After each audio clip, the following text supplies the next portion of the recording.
Que no tengan miedo, que siempre tenemos muchas exigencias y queremos hacerlo tal, y sentimos como, no, es que tengo que no sé qué, no tienes que no sé qué, tienes que hacerlo, y ya está.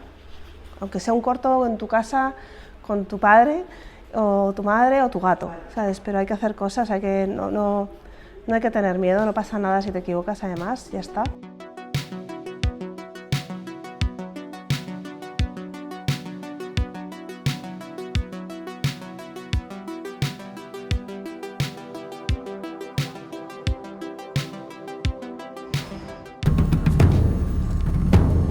Año 1631. La peste negra arrasa la región. Los médicos de la peste, los temidos hombres pájaro, recorren las calles para detener a la muerte, recolectando a los enfermos para llevarlos hasta una ermita alejada del pueblo. Bueno, la idea original realmente es una historia muy cortita de una medium japonesa que está haciendo un tour de lugares mágicos por el Reino Unido y llega a Edimburgo y de repente dice que en el King's College se escucha un llanto de una niña que pide su muñeca, ¿no? Entonces, a partir de entonces deja una muñeca a ella y a partir de entonces todo el mundo empieza a dejar muñecas y empieza a haber mucha venta de muñecas y de visitas a ese sitio, ¿no? Y luego al cabo del tiempo se descubre que lo que ya había dicho realmente es que la niña pedía a su madre, ¿no?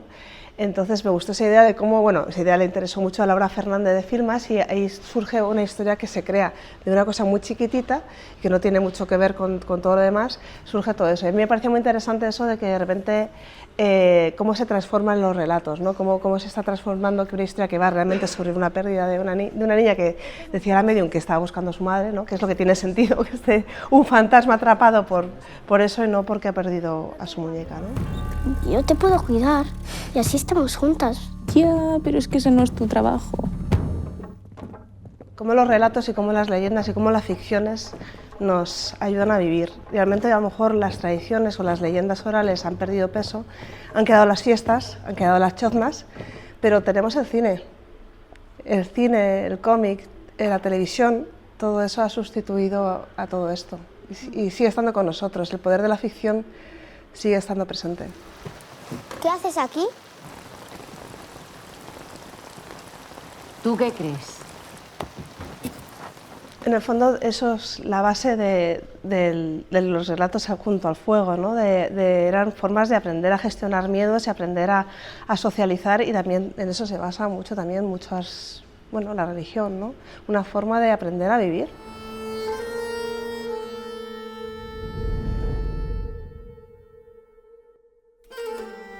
Nada de móviles. ¿Ah, sí?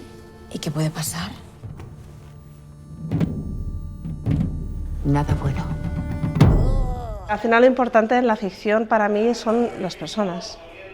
Y las personas, los relatos, las cosas que suceden a las personas, ¿no? Que puedes hablar en abstracto, puedes hablar de grandes temas, pero a mí me gusta, al final lo que me interesa a mí es lo que le pasa a la gente, ¿no? ¿Qué le pasa a la gente y por qué le pasa a la gente? Y al final hay algo que tiene mucho que ver con nuestra cultura, que la familia es importante, ¿no? Vivimos una cultura mediterránea y tiene mucho peso, y aparte en este caso, cuando a mí me llega esta historia, lo que conecta conmigo es justamente esa base emocional por las experiencias personales que estaba viviendo yo concretamente en ese momento y por cosas del pasado, ¿no? Y no hay nada más interesante que intentar averiguar por qué somos como somos. Entonces déjame venir más aquí. ¿Es que no quieres verme? Me has pillado. Es que te tiras muchos pedos. ¿A que te tiras muchos pedos?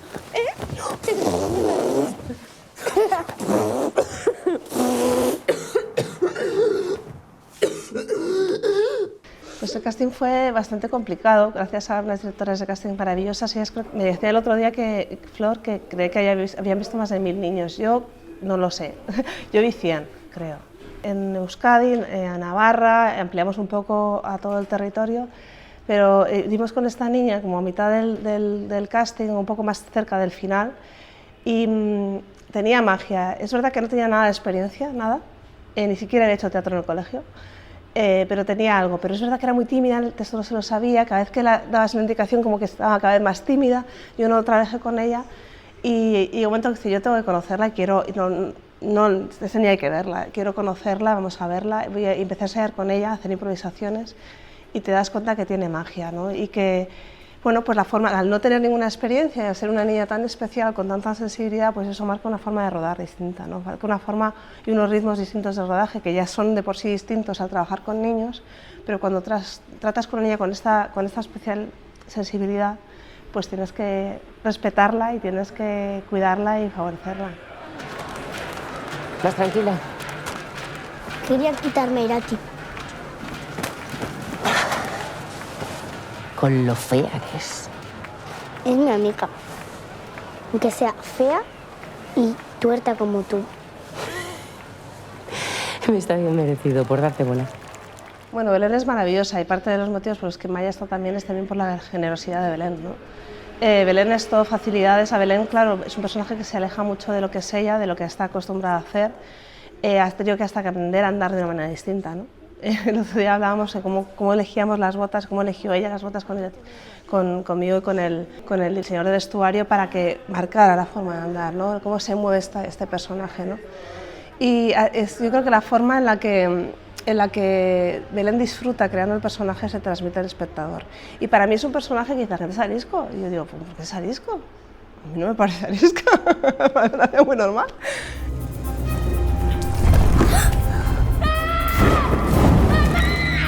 ¿Tú sabes por lo que está pasando esa niña? Ni se te ocurre acercarte. ¿Me oyes? Bueno, pues muchísimas. Muchísimas. Claro, es un proyecto totalmente distinto, desde la concepción hasta el desarrollo, hasta la envergadura, ¿no? Estamos contando una historia que nace de mí, que es muy íntima, que son personajes, pocos personajes, muy concreto, en un lugar que conozco, con un mundo que conozco, a todo lo contrario, muchísimos especialistas, un montón de fuego, VFX, efectos prácticos, figuración en el País Vasco, con limitaciones horarias, limitaciones de tiempo, limitaciones presupuestarias, todo, y eso hacerlo afortunadamente con un equipo maravilloso que estaba entregado, ¿no? Pero sí, es totalmente distinto.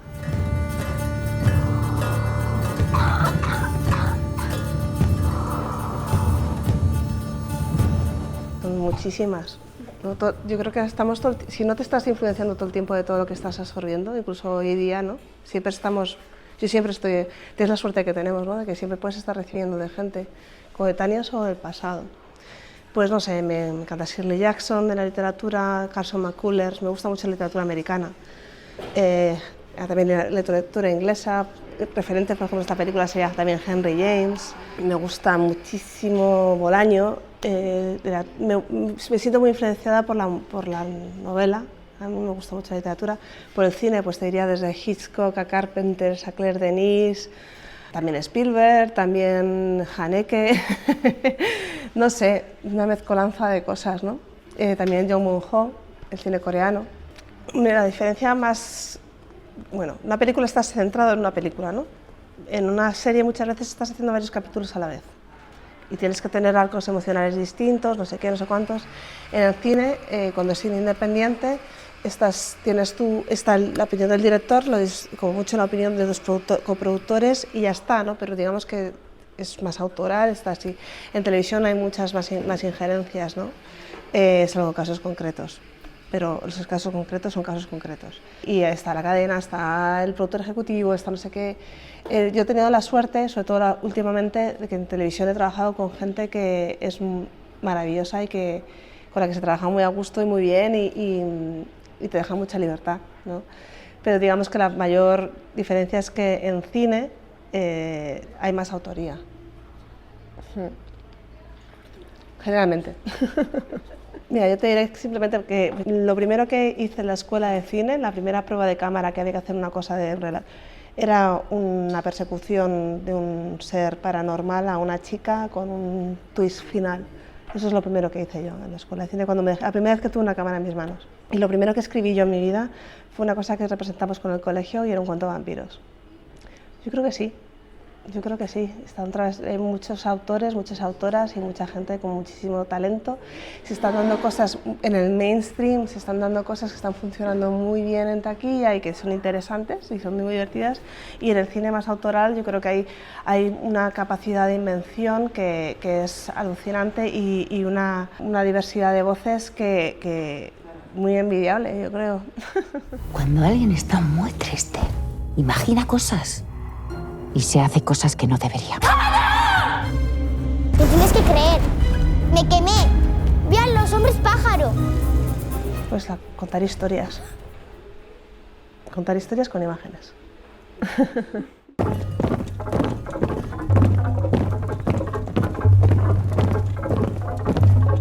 Que no tengan miedo, que siempre tenemos muchas exigencias y queremos hacerlo tal. Como, no, es que tengo que no sé qué, no tienes que no sé qué, tienes que hacerlo. Y ya está. Aunque sea un corto en tu casa con tu padre o tu madre o tu gato, ¿sabes? Pero hay que hacer cosas, no hay que tener miedo, no pasa nada si te equivocas, además, ya está. No lo verá nadie, haces un corto de 5 minutos que no ve nadie y no pasa nada, ¿sabes? Y luego también que vean cine español, porque hay una cosa que pasa en las escuelas de cine, que es que tienes que saber con quién quieres trabajar. Entonces, hay mucho talento en este país, pero hay que conocerlo. Y hay una especie de reticencia a ver cine español simplemente por el hecho, no, es que yo prefiero Valles One, no, vale, fenomenal. Ve cine español para saber con quién quieres trabajar, qué actores quieres trabajar, qué director de arte quieres trabajar, qué productor quieres trabajar. Merece la pena. No te la puedes llevar. No hasta que aprenda a hablar con ella. ¡Emma! ¡Ayúdame! ¡Tengo